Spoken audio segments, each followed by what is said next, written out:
This is Daily Armenia, ＳիվիլNeթ's daily news digest. Here's what you need to know today.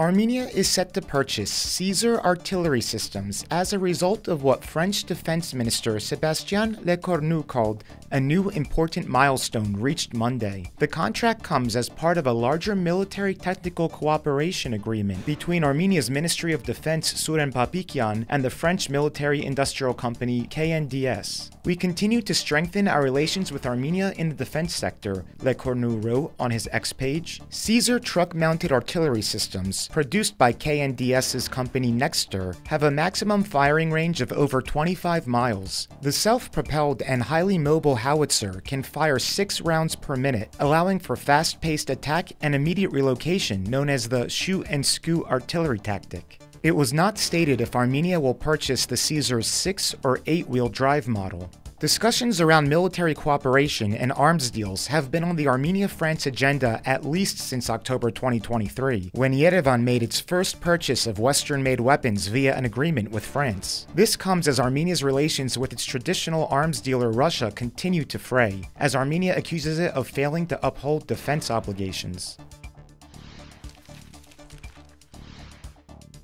The United States considers its strategic partnership with Armenia to be very important, a senior State Department official said yesterday at a Yerevan meeting with Armenia's top diplomat. Richard Verma, the U.S. Deputy Secretary of State for Management and Resources, is in Armenia with a delegation of state and local officials, which comes just a week after Washington and Yerevan upgraded their relations to a strategic partnership. Verma told Armenian Foreign Minister Ararat Mirzoyan that Washington wants to have a clear roadmap on how it can make progress with Yerevan in key areas, namely peace, economy, trade, and people-to-people contacts. In a statement, Armenia's foreign ministry said Mirzoyan and Verma looked into the development of Armenian-American relations in the context of strengthening Armenia's resilience. It also said they touched upon the implementation of reforms aimed at strengthening democracy and rule of law in Armenia. Meanwhile, in a response to a question from Voice of America regarding Armenia's possible withdrawal from the Russian-led Collective Security Treaty Organization, the State Department's press service said, "This is for the Armenian government to decide, and we respect that." It added, "We have not seen anything that would testify that Russia's military presence contributes to the South Caucasus being a more peaceful and stable region." Last week in Parliament, Pashinyan indicated that Armenia would eventually leave the CSTO, but did not specify when it might happen.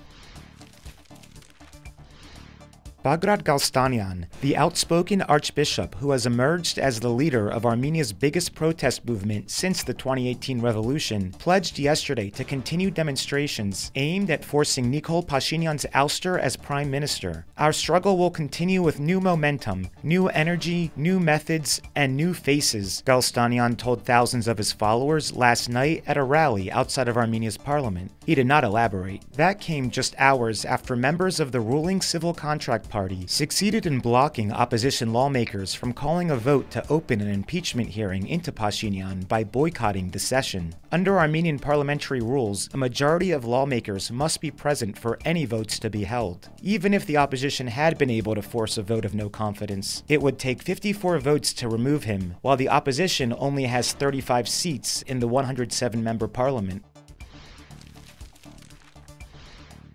Armenia's parliament will debate holding a referendum on applying for membership in the European Union. In a statement, Parliament said hearings will be held this Friday. The initiative was welcomed by Armen Yerevan, a parliamentarian from the ruling Civil Contract Party and chairman of the Standing Committee on European Integration Issues. To pass, Armenian law stipulates that the referendum must be approved by more than half of the voters. It also requires that not less than 1/3 of all eligible voters in the country participate. In February, Prime Minister Nikol Pashinyan stated Armenia is ready to be as close to the European Union as the body deems possible.